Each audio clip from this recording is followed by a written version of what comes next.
buenas tardes, buenas noches, depende de dónde cada uno de ustedes esté ubicado, los seguidores de nuestra emisión en la revista Contraportada y también en la radio Air Libre de Bruselas a través de la emisión Entre Amigos. Hablar de migración en Europa exige ir más allá de las cifras y de los titulares. Detrás de cada estadística hay historias de desarraigo, resiliencia y lucha por la dignidad. Aquí en Bélgica, donde las comunidades latinoamericanas han crecido de manera sostenida, en las últimas décadas el debate sobre regularización, integración, derechos sociales sigue siendo un terreno en disputa política y humana.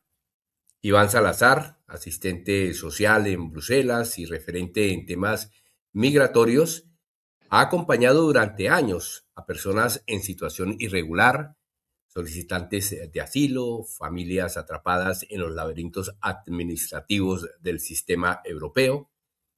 Desde su experiencia en el ASBEL hispano-belga, en el cual ha desarrollado su trabajo de asistente social durante años, conoce de primera mano las tensiones entre la política pública y realidad social. El reciente anuncio en España sobre la posible regularización de cerca de 500.000 personas tras un acuerdo entre el Partido Socialista Obrero Español y el Partido Podemos ha reactivado el debate en todo el continente europeo.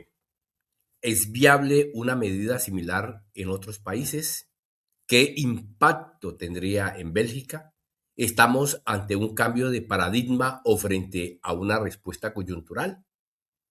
De esto queremos hablar precisamente en esta emisión sobre los temas candentes de la migración y esas posibles regularizaciones que pues, se han abierto en España y qué posibilidades hay de una regularización aquí en Bélgica.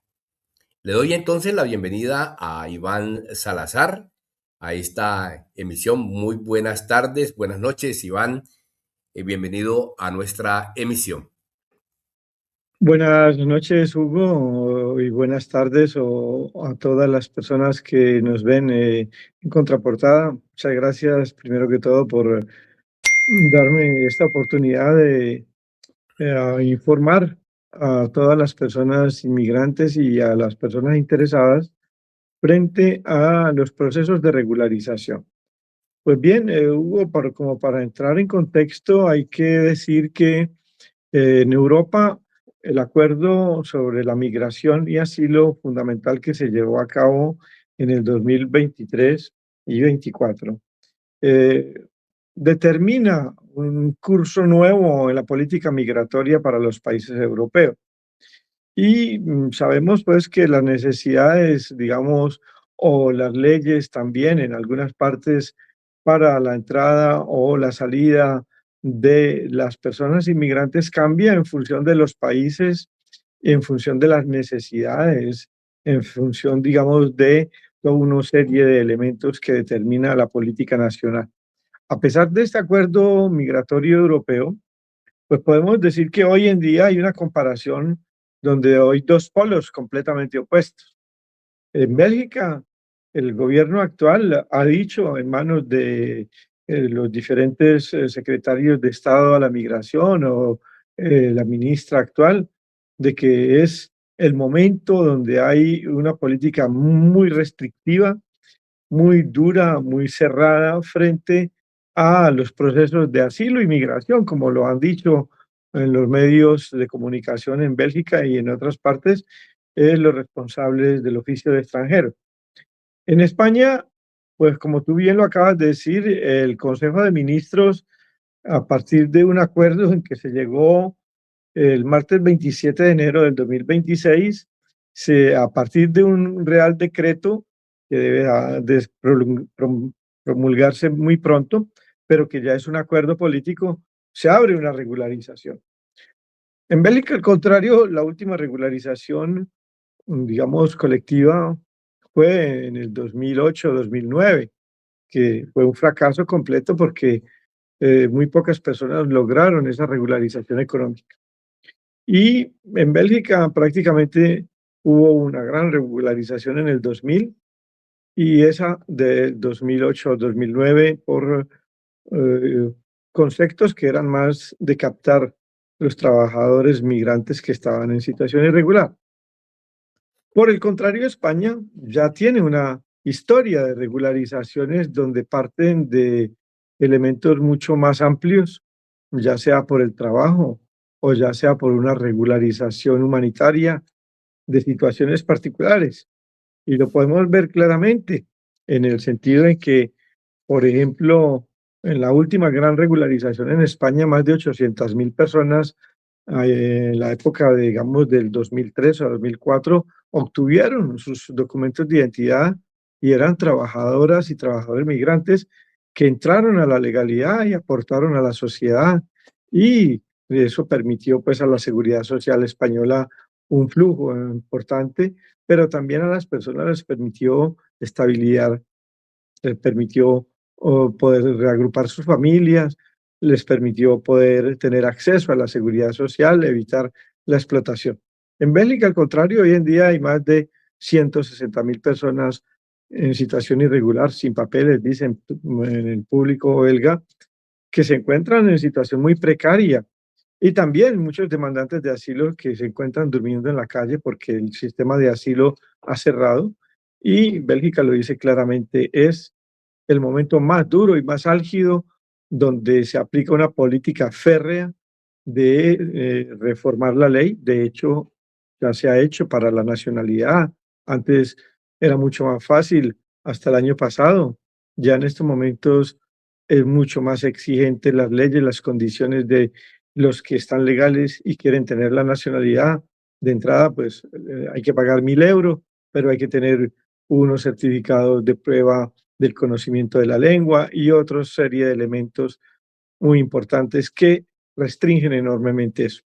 En otras partes, y como lo vemos en este caso hoy en día en España, pues siguiendo su tradición de regularizar, perdón, eh, las personas trabajadoras o las personas que se encuentran en situaciones humanitarias difíciles, como demandantes de asilo o personas sin papeles que tienen hijos, pues abren esta regularización. Según lo que dice, digamos, el gobierno español, es una regularización extraordinaria, o sea que va a tener solamente un margen de 3 meses donde la persona interesada puede entrar un dossier, una carpeta de regularización entre el mes de abril y el mes de junio. Pero lo interesante de esto es que vemos dos políticas opuestas. Una política donde busca que los trabajadores y trabajadoras migrantes y sus familias puedan entrar dentro de la normalidad, tener una carta de estadía legal, un título de viaje o un título de residencia, igualmente un permiso de trabajo en plena forma. Igualmente, para las familias que incluso estando en situación irregular, sin papeles, pero que tienen hijos y que tienen una situación humanitaria difícil, pues pueden presentar su demanda de regularización en este proceso que empezará, según algunos abogados especialistas, a partir del 1 de abril.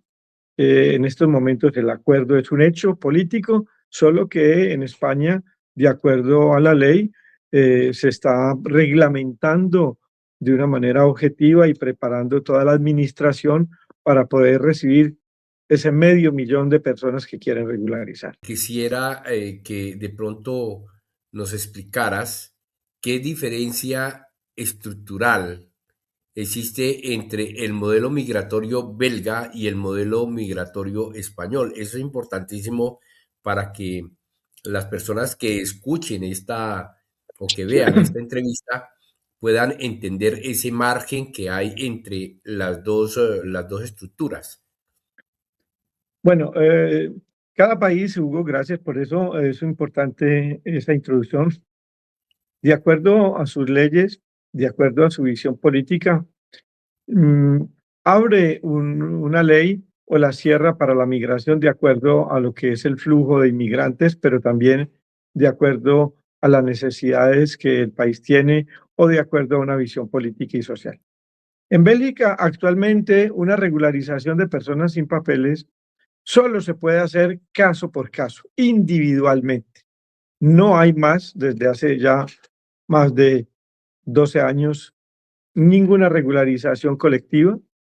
Incluso ha ocurrido en años pasados movimiento de coordinación de personas sin papeles en situación irregular, apoyados por sindicatos, por la sociedad civil, para abrir una regularización colectiva y ha sido imposible.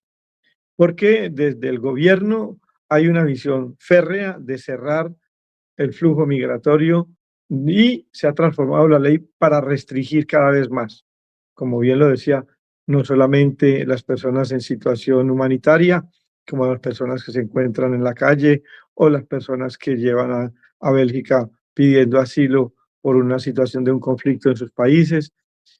En España hay una ley que es mucho más abierta. De hecho, por ejemplo, en Bélgica no existe el empadronamiento, como dice mucha gente. En España tú llegas, vas a la alcaldía y te puedes inscribir. La gente en Bélgica es lo contrario. Las personas sin papeles le temen ir a la alcaldía porque primero saben que no lo van a inscribir y segundo, saben que si se está en situación irregular puede ser expulsado inmediatamente porque entrar más de 90 días al territorio y quedarse después de los 91 días, estás con tu situación irregular si no tienes una visa de estadía temporal de 6 meses, un año o una visa especial. En España, ese elemento del empadronamiento le permite a mucha gente que después de años de estar allí, que es el caso, por ejemplo, como ahora, usted puede tener una posibilidad de una regularización. Y hay procesos como este, colectivos, que ahora, pues claramente van a acoger una gran cantidad de personas sin papeles que están en situación irregular. Y no necesariamente como el trabajo. En Bélgica existe lo que se llama la regularización humanitaria por circunstancias excepcionales. Y es el artículo 9 bis de la ley del 15 de diciembre de 1980 que reglamenta muy estrictamente esos casos humanitarios, es decir, de personas que ante una situación grave en su país o mismo en su estadía en Bélgica pueden introducir una demanda de regularización. De entrada es costoso, porque tienes que pagar primero más de 380 euros por persona a la administración y eso no te da derecho, sino a pagar los gastos administrativos. Si te dicen que no, pues perdiste el dinero que introducí, que pagaste. Segundo, tienes que probar las circunstancias excepcionales. ¿Qué significa eso? Que primero tienes que probar que no puedes ir a tu país de origen, cualquiera que sea, y pedir una visa para entrar al territorio belga. Si no pruebas eso, claro, todo el resto se te cae. Luego vienen las circunstancias humanitarias, que son a cuentagotas, que son realmente situaciones que parten de una situación individual donde la persona se encuentra ante una situación grave, por ejemplo, una enfermedad, o porque su país corre riesgo alto de ser tratado mal o de tener tratamientos inhumanos o degradantes, o incluso pues, de tener eh, una persecución o de ir a la cárcel. Entonces, esa regularización, artículo 9 bis humanitaria en Bélgica, es individual. Desde hace mucho tiempo no hay regularizaciones como esta. En España, como te digo, existe también una ley marco migratoria, pero que permite que muchas personas que tienen familia o que tienen la manera de probar que tienen un trabajo, que tienen mecanismos propios para sustentarse, que tienen un arraigo, entran mucho más fácil en una regularización. Y seguido, ya como este, yo conozco 3 procesos colectivos de regularización donde el Estado busca darle un alivio a todas estas personas que se encuentran en situación humanitaria, a los demandantes de asilo o a las familias con hijos.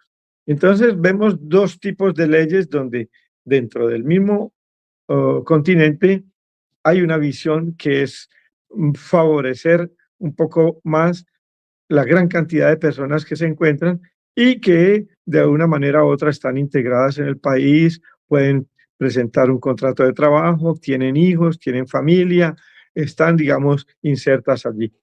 Bélgica, como lo ha dicho claramente su administración, no va a abrir más centros de acogida. Están cerrando los centros de los demandantes de asilo y, de acuerdo al Pacto Europeo, dicen, preferimos pagar ante una bolsa común a nivel europea para que otros países acojan. Nosotros no vamos a abrir más centros de acogida, sino que estamos haciendo acuerdos con países donde vamos a expulsar las personas que han sido rechazadas y que se encuentran en situación irregular. O sea, Y de que en Bélgica en este momento no existe una voluntad política para avanzar hacia un proceso de regularización estructural, como lo está haciendo España en este momento.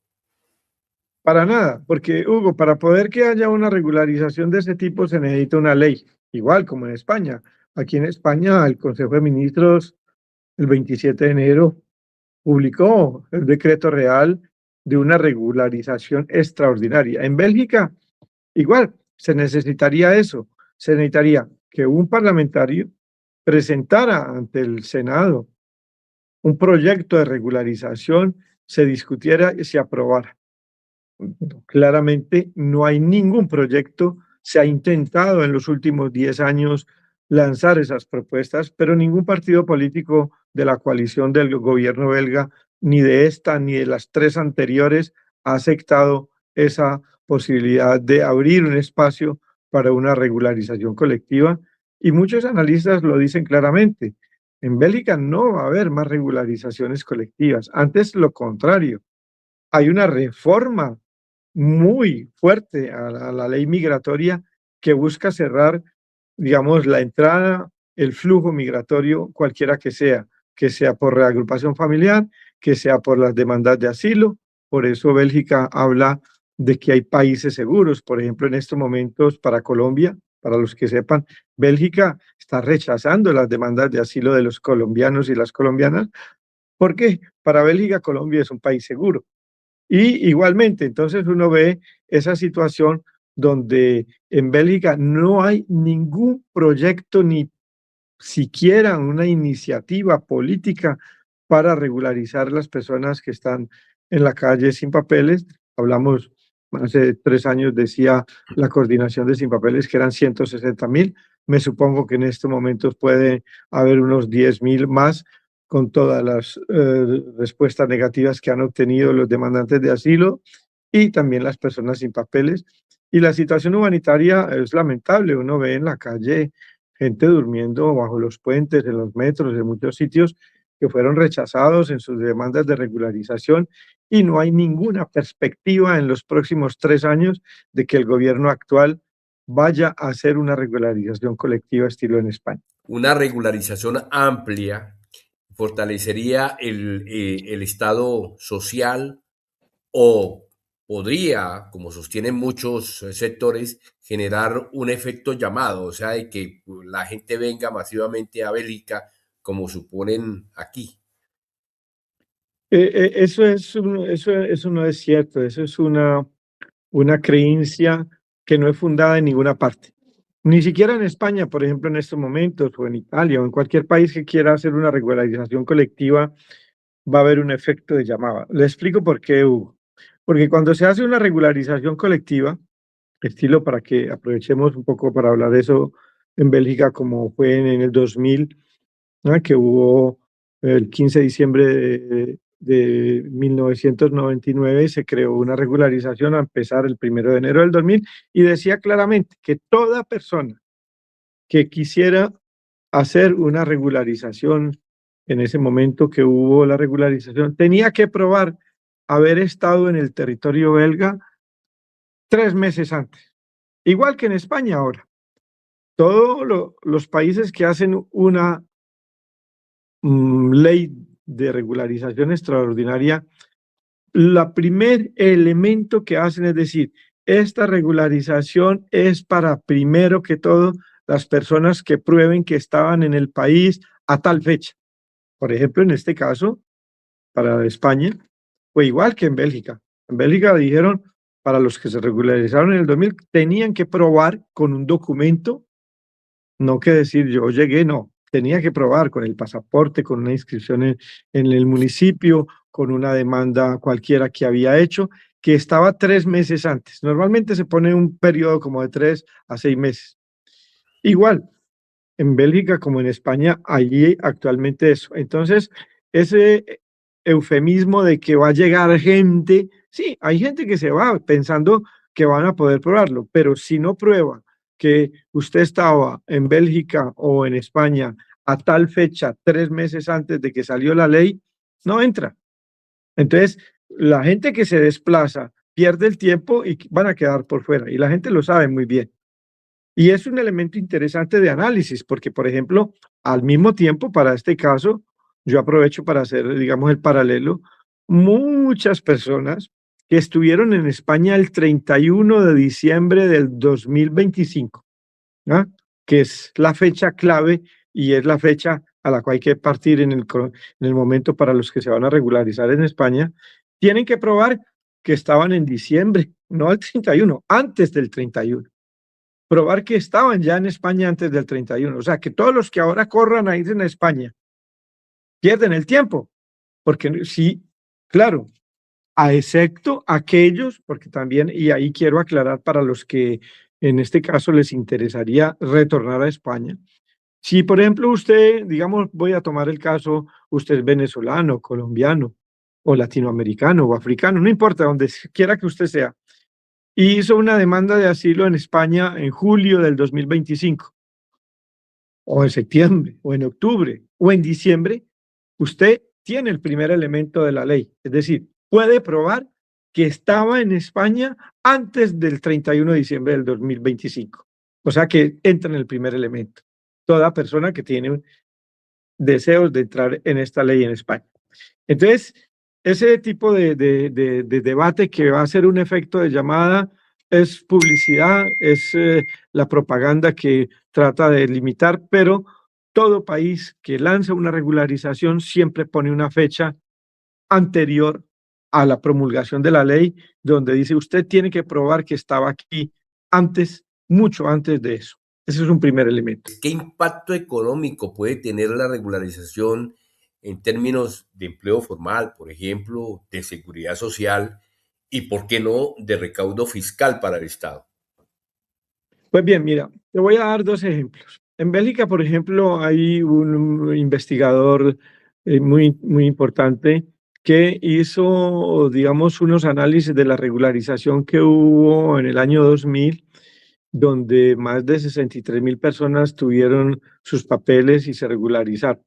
Y él, haciendo los cálculos, pues esas 63.000 personas que se regularizaron en Bélgica, inmediatamente en ese año encontraban un trabajo, ya lo tenían, porque trabajaban en negro, trabajaban, digamos, para personas, porque las personas que están sin una carta de identidad, sin un permiso de trabajo, trabajan en la construcción, en la agricultura, en el horeca, en el cuidado de las personas mayores o de los niños, pero trabajan porque no tienen ninguna ayuda social, no tienen subsidios, no tienen nada. Entonces, ¿qué pasa? Cuando hay una regularización, pues claro, es mucho más fácil que el patrón les da un contrato de trabajo. Y ese contrato de trabajo, ¿eso permite qué? Eso permite que la persona pueda recibir un salario digno y eso le permite entonces mejorar su situación, consumir más, mudarse a un apartamento o a un sitio mejor y al mismo tiempo pagar los impuestos que tiene que pagar un trabajador, pero también el patrón. Prueba de eso es, por ejemplo, esa regularización de las 800.000 personas que hubo en España en el 2003 y 2004. Eso, en ese momento, imagínate tú, de esos 800.000, que unos 300.000 trabajadores entran a cotizar, pero los patrones también. ¿Qué permitió eso? Eso permitió llenar un hueco que tenía la seguridad social en España en ese momento, porque es dinero que antes se perdía en el trabajo en negro, en la explotación, pero a partir de ese momento, claro, eso reanima la economía. Eso permite regularizar todo ese trabajo que estaba ilegalmente. Eso permite una estabilidad para las empresas que acogen una mano de obra positiva y eso relanza la economía. Eso está probado en todos los países donde hay regularizaciones por el trabajo. Y España lo probó. No es gratuito que ahora uno de los elementos es un contrato de trabajo en España. Casi siempre todos los países entran esos dos elementos, lo humanitario y el contrato de trabajo, porque el contrato de trabajo pues permite que no haya explotación y permite que la economía funcione, el patrón, el trabajador, pero luego también su familia entra en el mercado y en el circuito económico del país. Entonces, siempre una regularización aporta económicamente al Estado a nivel de impuestos, porque el que tiene un trabajo legal, entonces ya puede abrir una cuenta en banco, ya puede ahorrar, ya puede luego, y lo vemos, para lo que tú sabes, son 28 años que yo llevo trabajando en esto, veo las personas que estaban sin papeles en el 2000 en Bélgica, hoy son propietarios. Algunos de ellos son empresarios, dan trabajo a otras personas. Entonces, yo los conocí en el 2000 trabajando en negro, explotados. Hoy en día muchos de ellos, como te digo, tienen la nacionalidad, sus hijos estudiaron, hicieron carreras y eso aportó a la economía, pero también invirtieron ellos, empresarios, personas independientes que hicieron un crédito. Entonces, es falso eso que las personas que se regularizan son una carga para el Estado. Sobre el Pacto Europeo de Migración y Asilo. ¿Cómo incide este Pacto Europeo en las políticas nacionales? ¿Endurece el enfoque sobre la visión de asilo-migración o al contrario, como en España, pues se está viendo como una apertura? De pronto hay algunos elementos del pacto que permiten que los países decidan endurecer o aflojar la cuestión del tema de la regularización, de la migración, del asilo. En el pacto hay, no podemos decir que todo es negativo. En el pacto hay cosas positivas, porque hay que decirlo. Muchas ONGs como Amnistía Internacional y otras lo han criticado y sus críticas son fundadas. Pero también, por ejemplo, eso que tú acabas de decir, en este pacto el acuerdo es luchar contra la explotación de seres humanos.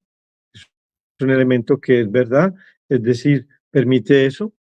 Solo que hay mm, abusos frente a eso, por ejemplo, cuando vemos cómo la policía de fronteras, mismo Frontex, ahora como en Bélgica, por ejemplo, está al interior. Aquí si tú vas a la Gare de Midi o a la Gare del Norte, ah, vas a ver la policía migratoria que hace controles en los trenes o en los metros. Es, claro, parte de eso. Pero hay otra parte, digamos, como lo que España aplica, que eso está dentro del pacto.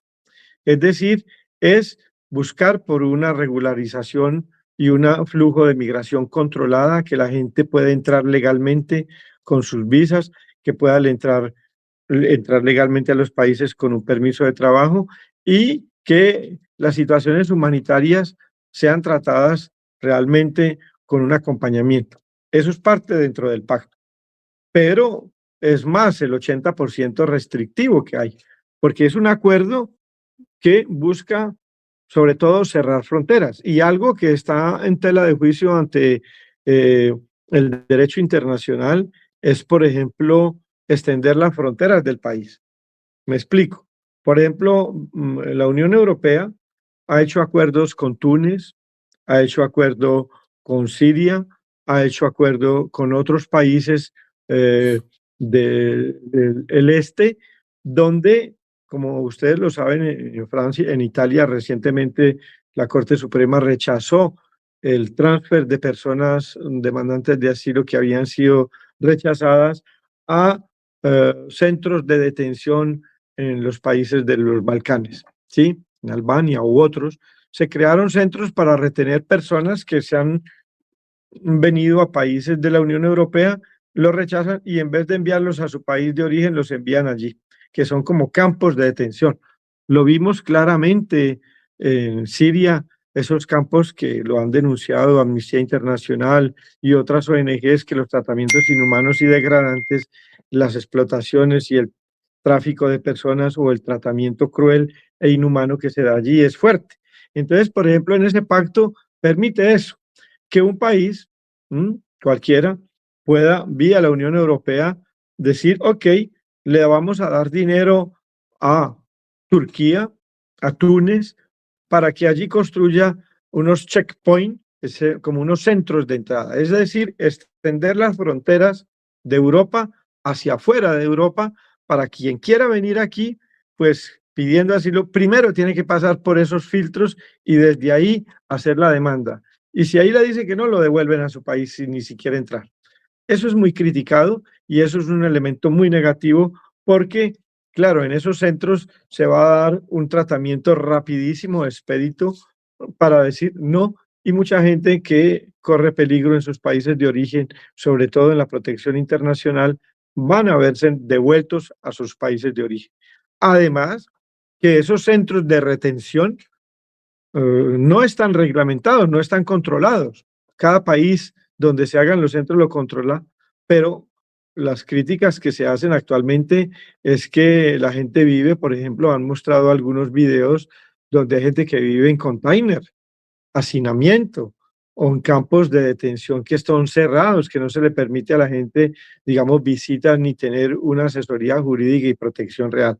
Entonces, dentro del pacto hay esos elementos que son muy negativos y que realmente ponen en peligro la estabilidad, la vida, la seguridad de mucha gente que quiere venir a Europa y que pasa por esas fronteras de esos países donde hay esos centros de bloqueo y de filtro. ¿Sí? Podemos decir entonces que la narrativa dominante en Europa sobre migración y con este pacto europeo está más marcada hacia la seguridad que hacia los derechos humanos.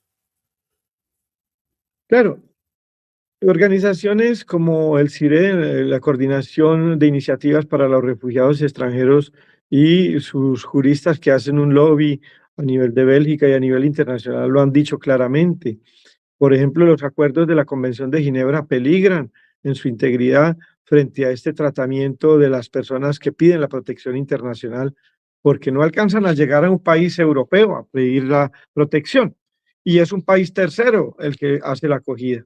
Allí hay, digamos, un conflicto frente al derecho internacional que el Pacto Europeo no sabemos cómo va a resolver y que crea serias dudas frente al tratamiento y al tratamiento que puede ser inhumano o degradante en esos países que son una especie de cárcel de control de inmigrantes, porque es un centro cerrado donde hay vigilancia, donde la gente que allí está hasta el tiempo indefinido. Segundo, que ese pacto dice que una persona puede estar detenida no solamente un mes, 2 meses, 6 meses, 12 meses, hasta 18 meses. Es decir, ¿por qué estar en situación irregular, usted va a merecer una detención arbitraria hasta 18 meses en un país tercero donde usted llegó? ¿Ve? Entonces, hay elementos de ese pacto europeo que son, digamos, bastante difíciles de aceptar por, digamos, las organizaciones de derechos humanos, porque no hay ningún control, ninguna veeduría internacional. No está la ONU ni Naciones Unidas allí, ni hay una fuerza internacional que pueda decir, sí, aquí se respetan los derechos humanos, aquí se respetan los tratados de la Unión Europea y los tratados de Naciones Unidas frente a la protección internacional. No hay eso. Hay un control desde el país que abre las puertas para retener a la gente. Entonces, dentro del pacto hay cosas que realmente en estos momentos son muy dudosas frente al respeto de los derechos humanos.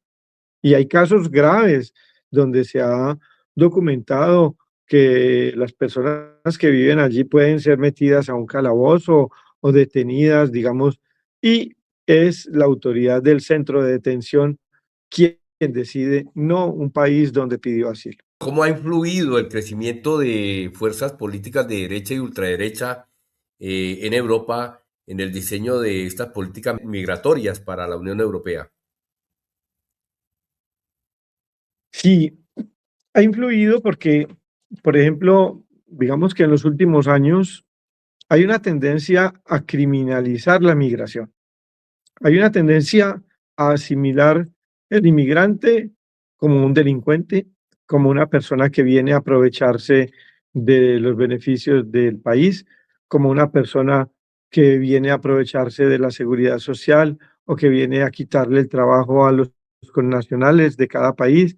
Entonces, sí ha ido aumentando un sentimiento de rechazo, de xenofobia hacia el inmigrante en muchos países donde actualmente los gobiernos, digamos, de derecha, eh, adelantan campañas de expulsión e incluso de persecución. Y se han visto, digamos, situaciones graves y delicadas donde hay violaciones claras de los derechos humanos, porque incluso en la población, en algunas partes, han surgido leyes que penalizan la migración de alguna manera y que la señalan como algo nocivo. Hemos visto cómo ese sentimiento de rechazo frente a la llegada, por ejemplo, en algunos países como Grecia, Italia u otros, masiva de gente por el Mediterráneo, ha generado un sentimiento bastante alto que la de ultraderecha ha aprovechado para argumentar que la migración es algo nocivo y es algo que va a dañar, cosa que no es cierta, porque si a la Unión Europea de hoy, y eso no lo dicen los medios de comunicación, se hizo frente a los tratados con los países terceros. Recuerden ustedes que cuando la Unión Europea empezó la explotación, en este caso, para que hablemos de Bélgica, hubo un llamado para inmigrantes que venían de Italia, que venían de Marruecos, que venían de otros países a trabajar en Bélgica. En España hay acuerdos bilaterales con países de América Latina de campesinas y campesinos que vienen a trabajar en los grandes campos de la agroindustria en España. Y en muchos otros países, como Alemania u otros, la migración ha sido una mano de obra querida. Es decir, porque produce, porque toma oficios penibles, difíciles, peligrosos, que muchas veces los nacionales no pueden. Decimos, según algunos investigadores, que hay más o menos 7 a 8 millones de trabajadoras y trabajadores migrantes que circulan en Europa, los trabajadores transfrontalieros. Le doy un ejemplo. Por ejemplo, yo sé claramente que en Bélgica hay empresarios que se han ido a España a abrir un garaje para contratar gente en España que está legal y los traen a trabajar 3 meses en Bélgica. Son trabajadores transfrontalieros. Todos los días en Bélgica hay gente que pasa la frontera de Francia hacia Bélgica y vienen a trabajar en Bélgica y vuelven por la tarde. Es decir, vemos una masa, como está probado, de más de 7 u 8 millones de trabajadoras y trabajadores migrantes que se desplazan al interior de Europa. Porque hoy en día el trabajo migra y hay nuevos, digamos, proyectos desde las empresas porque es más barato la seguridad social en un país que en otro, porque es más fácil. Entonces, las empresas también se modifican en eso. Yo leía un artículo del CNRS que decía que uno de los aliados de la migración son los empresarios, porque claro, los empresarios aprecian una mano de obra calificada o una mano de obra barata. Así nos llaman a los inmigrantes, así les llaman en muchos países. Y si usted mira un, un, un formulario, por ejemplo, en Bélgica, dice así, mano de obra, ¿sí? Entonces, esa situación de que los, digamos, inmigrantes que van de un lado a otro, pues son trabajadoras y trabajadores que aportan a la seguridad social, que aportan al Estado y al bienestar. Y cuando están ilegales es un problema, porque son las mafias las que ganan. Pero cuando son legales, los países ganan, ganan en seguridad social. Las nuevas generaciones, hay países que están envejeciendo, que tienen una tasa de natalidad muy baja. ¿Y quiénes van a pagar la pensión de los nacionales? Pues los hijos de hoy en día, por eso una regularización como esta de España, si usted lo va a ver luego, admite las familias que tienen hijos menores, porque claro, esos hijos menores van a ir a la escuela, van a estudiar, van a tener la nacionalidad, se van a quedar con sus padres, un día van a tener la nacionalidad del país donde están, en este caso de España, y al final van a contribuir a que la maquinaria del sistema de la seguridad social rote, porque hay un crecimiento y una natalidad mucho más fuerte en los inmigrantes que en los nacionales en muchos países. Otra de las preguntas también importantísimas y que uno ve a diario aquí en Bélgica y en estos países es qué consecuencia social produce mantener durante años a miles de personas en situaciones irregulares, de irregularidad administrativa. Eso lo vemos aquí en Bélgica, o sea, hay mucha gente que se pasa años y años, años trabajando en negro, como decimos acá, y Ajá. nunca pues han tenido la oportunidad de regularizarse. Y cuando han habido las regularizaciones, han dejado pasar la oportunidad, han tenido miedo y esas oportunidades aquí en Bélgica son escasas. Y mira, incluso si alguna vez quieres, puedo enviarte el video de una documental que hicimos frente a la regularización que hubo el 2000. Recuerdo dentro de las personas que dieron su testimonio, porque hicimos unos videos antes y un año o dos después hubo la regularización. Y pusimos a las personas que antes estaban en situación irregular y luego las pusimos frente a lo que ellos habían dicho hacía 3 o 4 años cuando estaban en situación irregular sin papeles. Y recuerdo un señor que era una persona que hablaba inglés, que era profesor, que tenía estudios universitarios, que era un músico, viéndose a sí mismo, ese señor casi lloraba y decía 10 años tirados a la basura. O sea, ese señor trabajó en negro, fue explotado.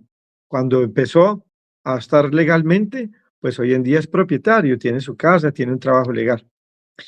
¿A quién favorece la situación ilegal? A las mafias.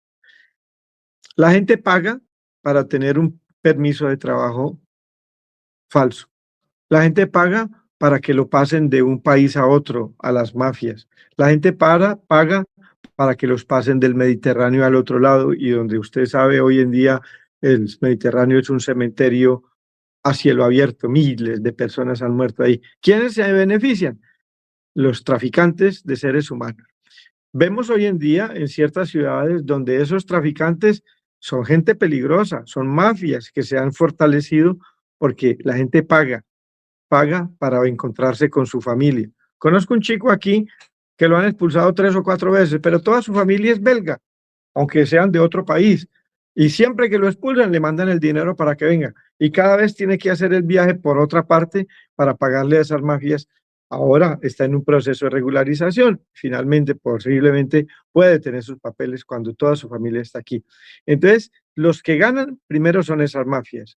Cuando hay procesos de personas sin papeles, esas mafias son terribles.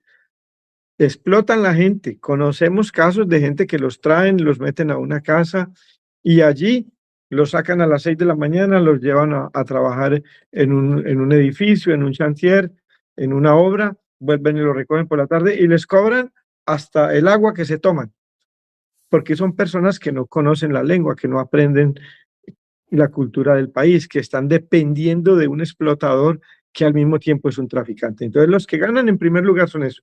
Y luego hay casos graves del tráfico de personas. Vemos que ha crecido en muchos países, en uno como ellos en Bélgica, en los últimos años. Entonces, esas personas que se dedican al tráfico, claro, pues recuerdo que antes la gente pagaba y hoy en día, por ejemplo, lo sé porque hay gente que a veces nos dice, mire, no, váyase para Francia que allá consigue esto o aquello. ¿Y usted cómo sabe eso? Y digo, no, porque un primo, un tío, un hermano, no sé quién, logró y así está. Entonces, ese tipo de medidas no favorecen sino los traficantes, los traficantes de personas, los explotadores, los propietarios que le cobran a la gente arriendos súper caros para personas que viven en sótanos en condiciones inhumanas, con agua, sin calefacción, sin nada. Les explotan por todas partes, los maltratan, les pegan y les dicen, y si dices algo, te echo a la policía. Entonces, claro, todas esas personas trabajadores sin papeles, sin documentos de identidad legal en el país donde estén, son víctimas de los explotadores, no solamente de los patrones, también de los propietarios, también de la gente que les cobra por todo y que no pueden nunca presentar una demanda ni de uso o maltrato, aunque podrían hacerlo y la ley les permite, pero es más el miedo a la expulsión que no les deja hacer nada más. Desde una perspectiva ética y social, ¿qué significa para una persona obtener finalmente un estatus regular después de años de invisibilidad?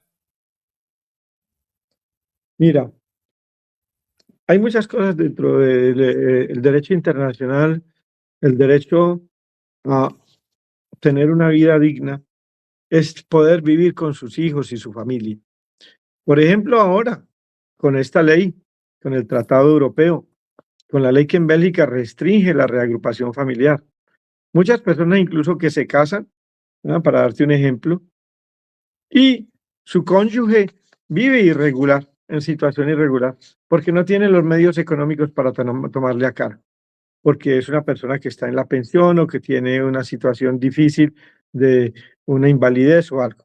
Entonces, primero que todo, claro, tener los papeles legales en un país le permite tener derecho a trabajar, le permite tener derecho a la salud directamente, le permite derecho a estudiar, le permite poderse integrar a la sociedad, ser una ciudadana o un ciudadano que aporta a la economía, pero también que se integra al país y que permite, digamos, toda una serie de los elementos de lo que son los derechos económicos, sociales, políticos y culturales. Cuando tú estás sin documentos de identidad, en situación irregular, todos esos derechos están a la basura porque estás a merced del explotador o del propietario o de los traficantes. Y claro, una regularización, como le decía el señor que le digo, el hombre dijo así con una tristeza, 8 años tirados a la basura. Y después de eso, he visto muchas personas que, claro, el tener un documento de identidad y estar legal le da una seguridad al Estado que le da ese reconocimiento de un ser humano que puede aportar a la sociedad, que se va a esforzar para que su familia esté bien, para que él o ella pueda avanzar. Y claro, eso permite también al mismo tiempo limitar la acción de las mafias y de los explotadores, tanto en el trabajo como en la vida cotidiana. Entonces, tener una regularización es un acto de humanidad frente a las personas que están vulnerables y explotadas. Y eso es lo que vemos en esta regularización ahora en España. Hay 500.000 de personas que van a poder recobrar su humanidad, su dignidad, poder trabajar, poder tener sus hijos, poder vivir tranquilamente, poder tener una respuesta a sus demandas de asilo y eso permite mayor estabilidad en la sociedad. Hay menos problemas. Si tú ves hoy en día y vas a los distintos sectores aquí en Bélgica, ves esas personas que están durmiendo en la calle, que son víctimas de cualquier tipo de atropello y vemos lamentablemente familias con niños durmiendo en los pasillos de los metros o en algún puente donde la situación les permite quedarse en una noche con un frío como este, donde realmente es un peligro para muchas personas débiles o enfermas que puedan morir con una helada o algo así. En este contexto migratorio es hablar sobre el Pacto Mundial para una Migración Segura y Ordenada. Recordemos que este Pacto Mundial se aprobó en la Conferencia Intergubernamental sobre Migración allá en Marrakech, en Marruecos, el 10 de Ujú. diciembre de 2018. Frente a este contexto de un pacto migratorio mundial aprobado por Naciones Unidas y lo que se ha aprobado de pacto asilo-migración en la Unión Europea, que fue aprobado también por el Parlamento Europeo en 2024, ¿se sale de contexto del pacto mundial o está dentro de los parámetros de este pacto mundial? A ver, lo que habría que hablar es que son dos contextos completamente distintos. O sea, el contexto, digamos, de el pacto migratorio de la Unión Europea está bajo una óptica, bien aunque allí lo dice, digamos, de control del flujo migratorio y de humanizar, digamos, todo el tratamiento de la ley migratoria, ¿sí? Pero cuando vemos en la realidad de que la gente está siendo controlada en países fronterizos o que están siendo hacinados en centros de filtro en esos países o que no tienen una defensa jurídica o que no tienen acceso a los servicios básicos sanitarios porque están bajo las condiciones. Estamos infringiendo ese pacto mundial. Digamos, ese pacto mundial es un documento muy bonito, pero que en la realidad no es vinculante. Es un pacto que no es vinculante en muchas cosas, porque es un acuerdo como un pacto como tal, pero no es vinculante para muchos países. Y la prueba de eso, mire lo que pasa en Estados Unidos en estos momentos. ¿Ah?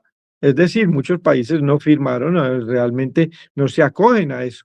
Una cosa es lo que Naciones Unidas plantea como una propuesta humanitaria dentro de un pacto mundial de ese tipo, y otra cosa es lo que está pasando en los Estados Unidos, donde el gobierno soberano realmente reprime los inmigrantes por el solo hecho de ser inmigrantes.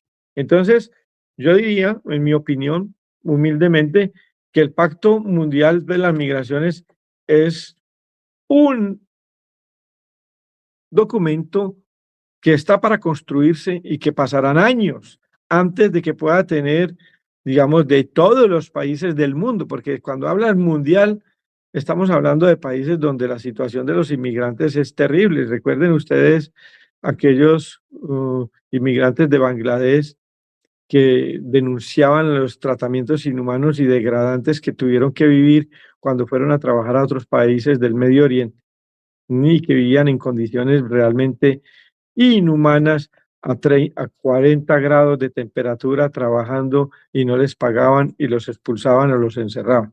Entonces, actualmente ese pacto migratorio, ese pacto mundial de migraciones es un documento de buenas intenciones, pero no es vinculante, no obliga a los países actualmente a que cumplan una ley, a que cumplan el derecho internacional humanitario frente a la migración, porque de hecho los trabajadores y las trabajadoras migrantes que se encuentran en situación irregular no están protegidos por ese pacto absolutamente para nada. ¿Qué papel juegan las organizaciones sociales y asociaciones como la hispano-belga, aquí en Bélgica, donde usted trabaja, en defensa de los derechos y en la integración comunitaria? Las organizaciones de derechos humanos o las organizaciones sociales, como las nuestras y otras que hay, son fundamentales, primero porque todo, para informar a las y los migrantes de sus derechos. Porque aunque la persona esté en situación irregular, tiene derechos como ser humano. Tiene derecho a la salud, tiene derecho a un tratamiento inhumano y degradante, tiene derecho a pedir protección. Nuestro rol fundamentalmente es en lo social. Es decir, nosotros como organizaciones tratamos primero que todo de partir de los derechos humanos, partir de las necesidades de los y las migrantes para enseñarles cuáles son sus derechos y también cuáles son sus obligaciones en cada país. En cada país las organizaciones están allí para informar, acompañar, orientar y defender a las personas que son víctimas de las violaciones de derechos humanos. Hay organizaciones como algunos servicios jurídicos y sociales que conocemos en Bélgica, que tienen juristas, abogados que defienden a las personas migrantes ante el abuso de los patrones, de los explotadores o de los propietarios que abusivamente se aprovechan de la situación irregular o de la situación de los inmigrantes. También es una labor social, porque podemos informar, formar la gente, enseñarles las lenguas nacionales, enseñarles las posibilidades que a nivel cultural tienen.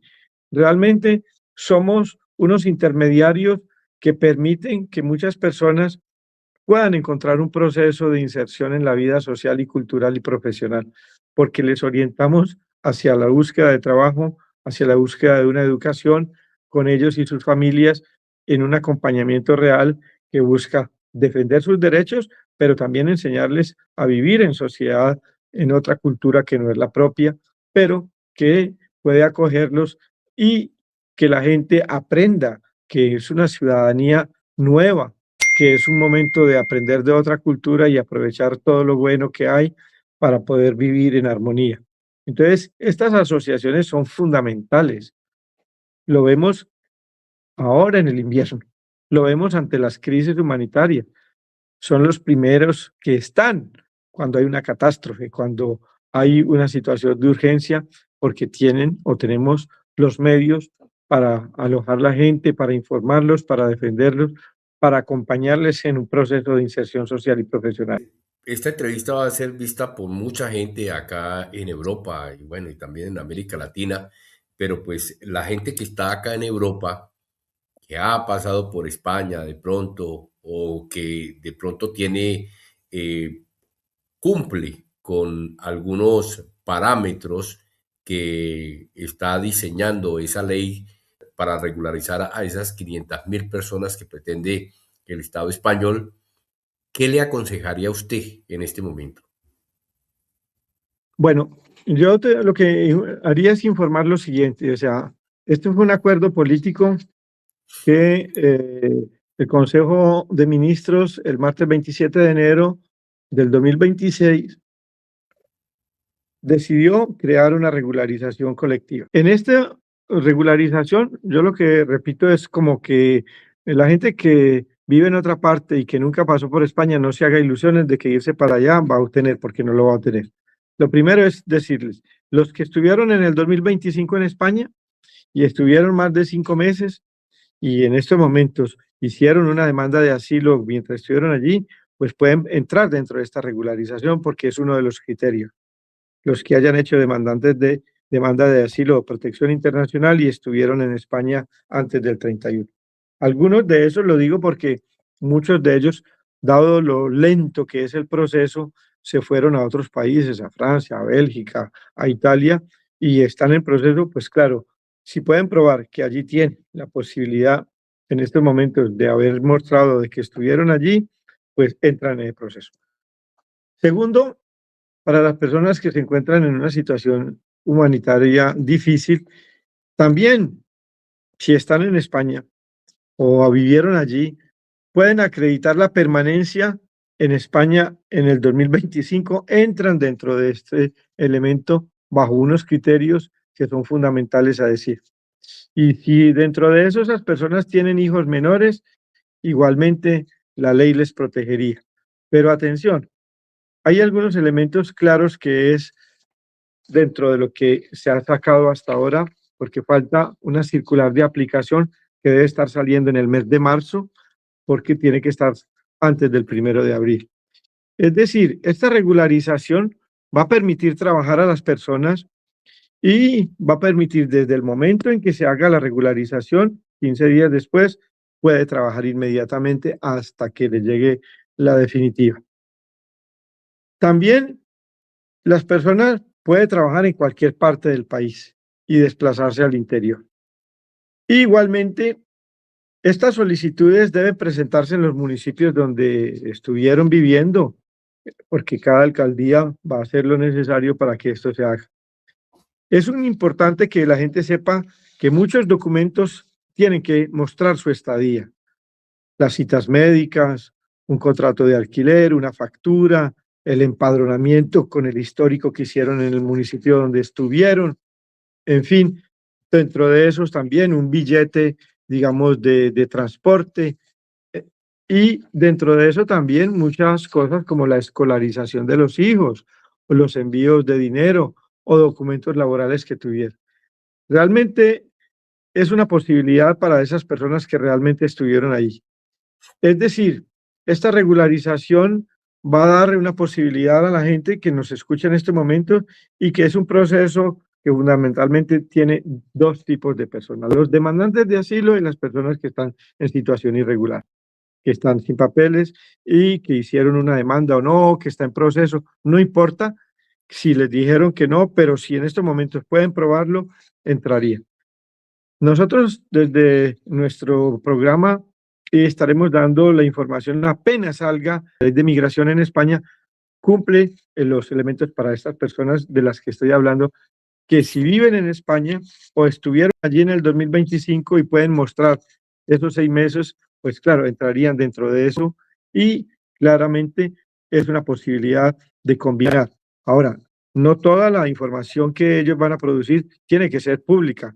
Pueden ser también, como repito, una factura de electricidad, una visita al médico, en fin, cualquier tipo de permanencia que usted pueda probar con papeles. No es que digan, yo pues, estuve aquí, no, tiene que probarlo. Y realmente hay una condición también muy básica. Todas aquellas personas tienen que presentar un certificado de buena conducta, es decir, que no tienen mm, deudas ante la justicia o que no se representan un peligro para la seguridad nacional en España. Lo dice claramente el decreto. Es decir, los antecedentes penales deben mostrar un documento que muestran que no tienen ningún problema y igualmente que no han tenido situaciones difíciles o que tienen deudas ante la justicia. Esos son elementos claramente dichos hasta el día de hoy que son los elementos para admitir a una persona que va a entregar una documentación y tendría más o menos 15 días para completar.